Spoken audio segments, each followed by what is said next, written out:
तीन बातें सदैव स्मरण रखना। पहली, जिन्होंने आपको संकट में डाला उन्हें कभी मत भूलिएगा और भविष्य में सदैव उनसे सावधान रहिए। दूसरी, जिन्होंने संकट के समय पर आपका साथ छोड़ दिया वो आपके मित्र नहीं है, परजीवी हैं और कभी भी भविष्य में उनसे कोई आशा मत रखिएगा। और तीसरी, जिन्होंने संकट के समय पर आपका साथ निभाया, आपका मनोबल बढ़ाया, ये आपके सच्चे मित्र हैं, इन्हें कहीं मत जाने दीजिएगा। अब हम इस वीडियो में श्री कृष्ण जी के अनमोल वचन सुनते हैं। वीडियो को पूरा आनंद लेंगे तभी आपको समझ में आएगा। प्लीज जल्दी से अपने प्रीत शुक्ला 2050 चैनल को सब्सक्राइब कर ले और लाइक भी। वीडियो के नीचे आपको लाइक और शेयर सब्सक्राइब का बटन मिल जाएगा। अब वीडियो को शुरू करते हैं। महाभारत के युद्ध के समय जब अर्जुन युद्ध करने से मना करते हैं तब श्री कृष्ण उन्हें उपदेश देते हैं और कर्म व धर्म के सच्चे ज्ञान से अवगत कराते हैं। श्री कृष्ण के इन्हीं उपदेशों को भगवत गीता नामक ग्रंथ में संकलित किया गया है। यह महाभारत के भीष्म पर्व का अंग है। गीता में 18 अध्याय और 700 श्लोक है। आज से लगभग 5560 वर्ष पहले गीता जी का ज्ञान बोला गया था। गीता की गणना प्रस्थानत्रय में की जाती है, जिसमें उपनिषद और ब्रह्मसूत्र भी सम्मिलित है। अतएव भारतीय परंपरा के अनुसार गीता का स्थान वही है जो उपनिषद और धर्मसूत्रों का है। उपनिषदों को गौ, गाय और गीता को उसका दुग्ध कहा गया है। अर्थात उपनिषदों की जो अध्यात्म विद्या थी उसको गीता सर्वांश में स्वीकार करती है। जैसे संसार के स्वरूप के संबंध में अश्वत्थ विद्या, अनादि अजन्मा ब्रह्म के विषय में अव्यय पुरुष विद्या, परा प्रकृति या जीव के विषय में अक्षर पुरुष विद्या और अपरा प्रकृति या भौतिक जगत के विषय में क्षर पुरुष विद्या। इस प्रकार वेदों के ब्रह्मवाद और उपनिषदों के अध्यात्म, इन दोनों की विशिष्ट सामग्री गीता में सन्निविष्ट है। उसे ही पुष्पिका के शब्दों में ब्रह्म विद्या कहा गया है। शौर्य और धैर्य, साहस और बल, इन चारों गुणों की प्रभुत मात्रा से अर्जुन का व्यक्तित्व बना था और इन चारों के ऊपर दो गुण और थे, क्षमा और प्रज्ञा। बल प्रधान क्षात्रधर्म से प्राप्त होने वाली स्थिति में पहुंचकर सहसा अर्जुन के चित्त पर एक दूसरे ही प्रकार के मनोभाव कार्पण्य का आक्रमण हुआ। एक विचित्र प्रकार की करुणा उसके मन में भर गई और उसका क्षात्र स्वभाव लुप्त हो गया। जिस कर्तव्य के लिए वह कटिबद्ध हुआ था उससे वह विमुख हो गया। मन की इस कायरता के कारण उसका जन्मसिद्ध स्वभाव उपहत या नष्ट हो गया था। वह निर्णय नहीं कर पा रहा था कि युद्ध करे अथवा वैराग्य ले ले। क्या करे क्या ना करे कुछ समझ में नहीं आता था। इस मनोभाव की चरम स्थिति में पहुंचकर अपने कर्तव्य से विमुख हो गया था अर्जुन। अर्जुन का शरीर ठीक है, किंतु युद्ध आरंभ होने से पहले ही उस अद्भुत क्षत्रिय का मनोबल टूट चुका है। बिना मन के ये शरीर खड़ा नहीं रह सकता। अतः श्री कृष्ण के सामने एक गुरु कर्तव्य आ गया। अतः तर्क से, बुद्धि से, ज्ञान से, कर्म की चर्चा से, विश्व के स्वभाव से, उसमें जीवन की स्थिति से, दोनों के नियामक अव्यय पुरुष के परिचय से और उस सर्वोपरि परम सत्तावान ब्रह्म के साक्षात दर्शन से अर्जुन के मन का उद्धार करना, यही उनका लक्ष्य हुआ। इसी तत्व चर्चा का विषय गीता है। अर्जुन को उस कृपण स्थिति में रोते देखकर कृष्ण ने उनका ध्यान दिलाया है कि इस प्रकार का क्लैव्य और हृदय की क्षुद्र दुर्बलता अर्जुन जैसे वीर के लिए उचित नहीं। जीना और मरना, जन्म लेना और बढ़ना, विषयों का आना और जाना, सुख और दुख का अनुभव, ये तो संसार में होते ही हैं। काल की चक्रगति इन सब स्थितियों को लाती है और ले जाती है। जीवन के इस स्वभाव को जान लेने पर फिर शोक नहीं होता। होम अध्यात्म योग मेडिटेशन, आध्यात्मिक गुरु, होलिस्टिक हीलिंग, आपकी जिज्ञासा, मोटिवेशन, माइथोलॉजी, आध्यात्मिक समाचार, वीडियो संपादकीय, Hindi Speaking Tree, mythology. Always remember lord Shri Krishna speech, Shrimad Bhagwat Gita, mythology. सदैव याद रखें भगवान श्री कृष्ण की वाणी, Shrimad Bhagwat Gita. Hindi Speaking Tree desk updated 19 अगस्त 2022 सुबह के 11:17। speakingtree.in। सदैव याद रखें भगवान श्री कृष्ण की वाणी, श्रीमद् भागवत गीता। फॉलो करें। सदैव याद रखें भगवान श्री कृष्ण की वाणी, श्रीमद् भागवत गीता। महाभारत के युद्ध के समय जब अर्जुन युद्ध करने से मना करते हैं तब श्री कृष्ण उन्हें उपदेश देते हैं और कर्म व धर्म के सच्चे ज्ञान से अवगत कराते हैं। श्री कृष्ण के इन्हीं उपदेशों को भगवत गीता नामक ग्रंथ में संकलित किया गया है। यह महाभारत के भीष्म पर्व का अंग है। गीता में 18 अध्याय और 700 श्लोक है। आज से लगभग 5560 वर्ष पहले गीता जी का ज्ञान बोला गया था। गीता की गणना प्रस्थानत्रय में की जाती है, जिसमें उपनिषद और ब्रह्मसूत्र भी सम्मिलित है। अतएव भारतीय परंपरा के अनुसार गीता का स्थान वही है जो उपनिषद और धर्मसूत्रों का है। उपनिषदों को गौ गाय और गीता को उसका दुग्ध कहा गया है। अर्थात उपनिषदों की जो अध्यात्म विद्या थी उसको गीता सर्वांश में स्वीकार करती है। उपनिषदों की अनेक विद्याएं गीता में हैं। जैसे संसार के स्वरूप के संबंध में अश्वत्थ विद्या, अनादि अजन्मा ब्रह्म के विषय में अव्यय पुरुष विद्या, परा प्रकृति या जीव के विषय में अक्षर पुरुष विद्या और अपरा प्रकृति या भौतिक जगत के विषय में क्षर पुरुष विद्या। इस प्रकार वेदों के ब्रह्मवाद और उपनिषदों के अध्यात्म, इन दोनों की विशिष्ट सामग्री गीता में सन्निविष्ट है। उसे ही पुष्पिका के शब्दों में ब्रह्म विद्या कहा गया है। जब अपने कर्तव्य से विमुख हो गया था अर्जुन, शौर्य और धैर्य, साहस और बल, इन चारों गुणों की प्रभुत मात्रा से अर्जुन का व्यक्तित्व बना था और इन चारों के ऊपर दो गुण और थे, क्षमा और प्रज्ञा। बल प्रधान क्षात्रधर्म से प्राप्त होने वाली स्थिति में पहुंचकर सहसा अर्जुन के चित्त पर एक दूसरे ही प्रकार के मनोभाव कार्पण्य का आक्रमण हुआ। एक विचित्र प्रकार की करुणा उसके मन में भर गई और उसका क्षात्र स्वभाव लुप्त हो गया। जिस कर्तव्य के लिए वह कटिबद्ध हुआ था उससे वह विमुख हो गया। मन की इस कायरता के कारण उसका जन्मसिद्ध स्वभाव उपहत या नष्ट हो गया था। वह निर्णय नहीं कर पा रहा था कि युद्ध करे अथवा वैराग्य ले ले। क्या करे क्या ना करे कुछ समझ में नहीं आता था। इस मनोभाव की चरम स्थिति में पहुंचकर अपने कर्तव्य से विमुख हो गया था अर्जुन। कृष्ण अर्जुन की वह स्थिति देखकर समझ गए। अर्जुन का शरीर ठीक है किंतु युद्ध आरंभ होने से पहले ही उस अद्भुत क्षत्रिय का मनोबल टूट चुका है। बिना मन के ये शरीर खड़ा नहीं रह सकता। अतः श्री कृष्ण के सामने एक गुरु कर्तव्य आ गया।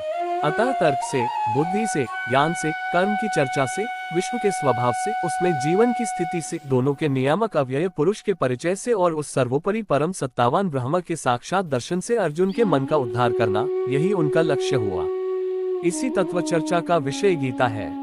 अर्जुन को उस कृपण स्थिति में रोते देखकर कृष्ण ने उनका ध्यान दिलाया है कि इस प्रकार का क्लैव्य और हृदय की क्षुद्र दुर्बलता अर्जुन जैसे वीर के लिए उचित नहीं। जीना और मरना, जन्म लेना और बढ़ना, विषयों का आना और जाना, सुख और दुख का अनुभव, ये तो संसार में होते ही हैं। काल की चक्रगति इन सब स्थितियों को लाती है और ले जाती है।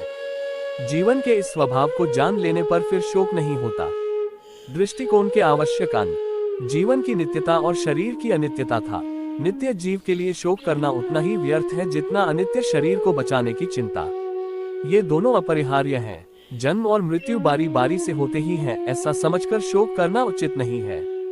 अन्य दृष्टिकोण स्वधर्म का है। जन्म से ही प्रकृति ने सबके लिए एक धर्म नियत कर दिया है। उसमें जीवन का मार्ग, इच्छाओं की परिधि, कर्म की शक्ति, सभी कुछ आ जाता है। इससे निकलकर नहीं भागा जा सकता। कोई भागे भी तो प्रकृति उसे फिर खींच लाती है। इस प्रकार काल का परिवर्तन या परिमाण, जीव की नित्यता और अपना स्वधर्म या स्वभाव जिन युक्तियों से भगवान ने अर्जुन को समझाया है उसे उन्होंने सांख्य की बुद्धि कहा है।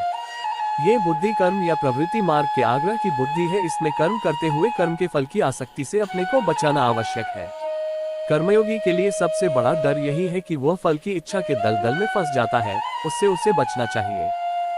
होमध्यात्म योग मेडिटेशन, आध्यात्मिक गुरु, होलिस्टिक हीलिंग, आपकी जिज्ञासा, मोटिवेशन, माइथोलॉजी, आध्यात्मिक समाचार, वीडियो संपादकीय, Hindi Speaking Tree, mythology. Always remember lord Shri Krishna speech, Shrimad Bhagwat Gita, mythology. सदैव याद रखें भगवान श्री कृष्ण की वाणी, Shrimad Bhagwat Gita. Hindi Speaking Tree desk updated 19 अगस्त 2022 सुबह के 11:17। speakingtree.in। सदैव याद रखें भगवान श्री कृष्ण की वाणी, श्रीमद् भागवत गीता। फॉलो करें। सदैव याद रखें भगवान श्री कृष्ण की वाणी, श्रीमद् भागवत गीता। महाभारत के युद्ध के समय जब अर्जुन युद्ध करने से मना करते हैं तब श्री कृष्ण उन्हें उपदेश देते हैं और कर्म व धर्म के सच्चे ज्ञान से अवगत कराते हैं। श्री कृष्ण के इन्हीं उपदेशों को भगवत गीता नामक ग्रंथ में संकलित किया गया है। यह महाभारत के भीष्म पर्व का अंग है।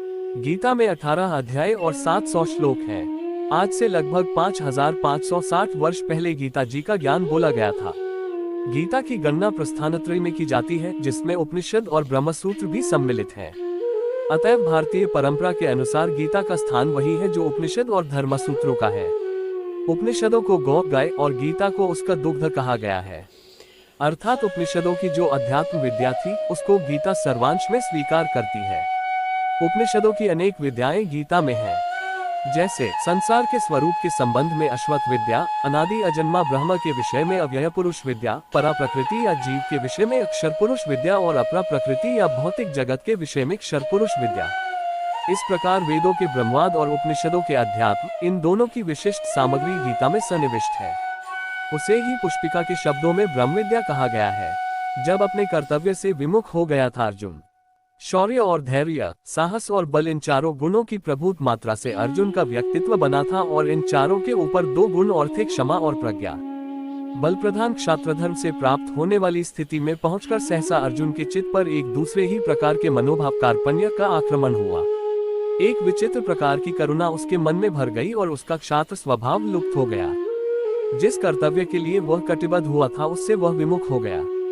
मन की इस कायरता के कारण उसका जन्मसिद्ध स्वभाव उपहत या नष्ट हो गया था। वह निर्णय नहीं कर पा रहा था कि युद्ध करे अथवा वैराग्य ले ले। क्या करे क्या ना करे कुछ समझ में नहीं आता था। इस मनोभाव की चरम स्थिति में पहुंचकर अपने कर्तव्य से विमुख हो गया था अर्जुन। कृष्ण अर्जुन की वह स्थिति देखकर समझ गए। अर्जुन का शरीर ठीक है, किंतु युद्ध आरंभ होने से पहले ही उस अद्भुत क्षत्रिय का मनोबल टूट चुका है। बिना मन के ये शरीर खड़ा नहीं रह सकता। अतः श्री कृष्ण के सामने एक गुरु कर्तव्य आ गया। अतः तर्क से, बुद्धि से, ज्ञान से, कर्म की चर्चा से, विश्व के स्वभाव से, उसमें जीवन की स्थिति से, दोनों के नियामक अव्यय पुरुष के परिचय से और उस सर्वोपरि परम सत्तावान ब्रह्म के साक्षात दर्शन से अर्जुन के मन का उद्धार करना, यही उनका लक्ष्य हुआ। इसी तत्व चर्चा का विषय गीता है। अर्जुन को उस कृपण स्थिति में रोते देखकर कृष्ण ने उनका ध्यान दिलाया है कि इस प्रकार का क्लैव्य और हृदय की क्षुद्र दुर्बलता अर्जुन जैसे वीर के लिए उचित नहीं। जीना और मरना, जन्म लेना और बढ़ना, विषयों का आना और जाना, सुख और दुख का अनुभव, ये तो संसार में होते ही हैं। काल की चक्रगति इन सब स्थितियों को लाती है और ले जाती है। जीवन के इस स्वभाव को जान लेने पर फिर शोक नहीं होता। दृष्टिकोण के आवश्यक अंग जीवन की नित्यता और शरीर की अनित्यता था। नित्य जीव के लिए शोक करना उतना ही व्यर्थ है जितना अनित्य शरीर को बचाने की चिंता।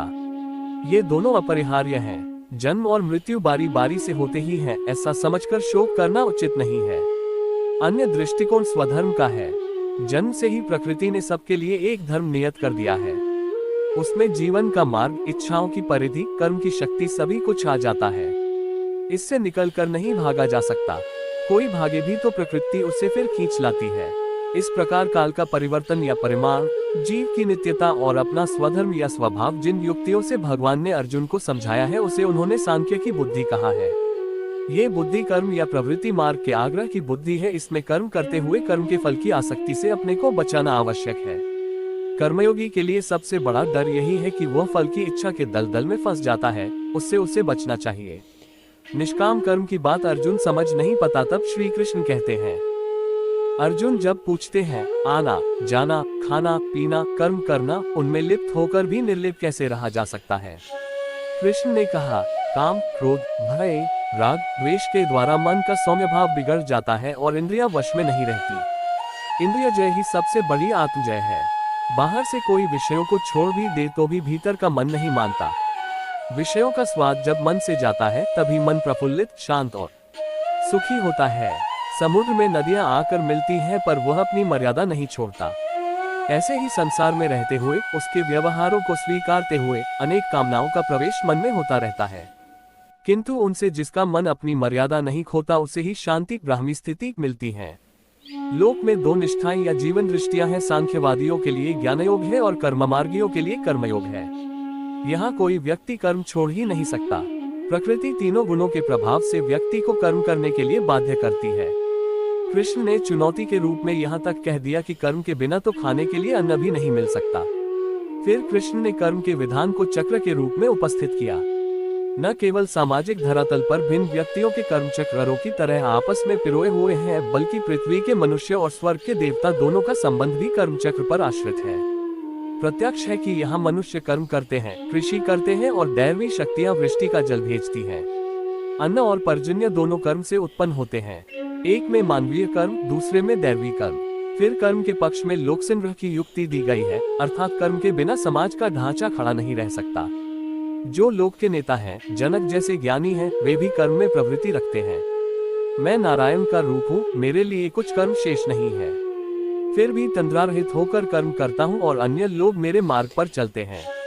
अंतर इतना ही है कि जो मूर्ख हैं वे लिप्त होकर कर्म करते हैं, पर ज्ञानी असंग भाव से कर्म करता है।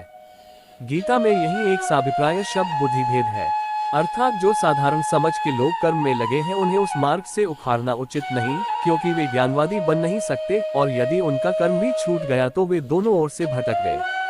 ज्ञान प्राप्त करके कर्म करते हुए भी कर्म संन्यास का फल किस उपाय से प्राप्त किया जा सकता है? यही गीता का वह प्रसिद्ध आश्वासन है कि जब जब धर्म की ग्लानि होती है तब तब मनुष्यों के बीच भगवान का अवतार होता है, अर्थात भगवान की शक्ति विशेष रूप से मूर्त होती है। कर्म से सिद्धि, इससे बड़ा प्रभावशाली जय सूत्र गीता दर्शन में नहीं है। किंतु गीता तत्व इस सूत्र में इतना सुधार और करता है कि वह कर्मासंग भाव से अर्थात फलासक्ति से बचकर करना चाहिए। भगवान बताते हैं कि सबसे पहले मैंने ये ज्ञान भगवान सूर्य को दिया था। सूर्य के पश्चात गुरु परंपरा द्वारा आगे बढ़ा, किंतु अब ये लुप्तप्राय हो गया है। अब वही ज्ञान मैं तुम्हें बताने जा रहा हूँ। अर्जुन कहते हैं कि आपका तो जन्म हाल में ही हुआ है, तो आपने ये सूर्य से कैसे कहा? तब श्री भगवान ने कहा है कि मैं सृष्टि के हर जीव में समान रूप से रहता हूँ, अतः प्राणी को समदर्शी होना चाहिए। तेरे और मेरे अनेक जन्म हुए, लेकिन तुम्हें याद नहीं, पर मुझे याद है। जीवन के जितने कर्म हैं, सबको समर्पण कर देने से व्यक्ति एकदम शांति के ध्रुव बिंदु पर पहुंच जाता है और जल में खिले कमल के समान कर्म रूपी जल से लिप्त नहीं होता। कृष्ण कहते, भगवान ने कहा कि अर्जुन, तू उनके लिए शोक करता है जो शोक करने योग्य नहीं है और पंडितों की तरह बातें करता है। जो विद्वान होते हैं वे न तो जीवित प्राणी के लिए और न ही मृत प्राणी के लिए शोक करते। 2/11 न त्वेवाहम जातु नासम न त्वम नेमे जनाधिपा न चैव न भविष्यमा सवे वयम तः परम। ऐसा कभी नहीं हुआ कि मैं किसी भी समय में नहीं था, या तू नहीं था, अथवा ये समस्त राजा नहीं थे, और न ऐसा ही होगा कि भविष्य में हम सब नहीं रहेंगे।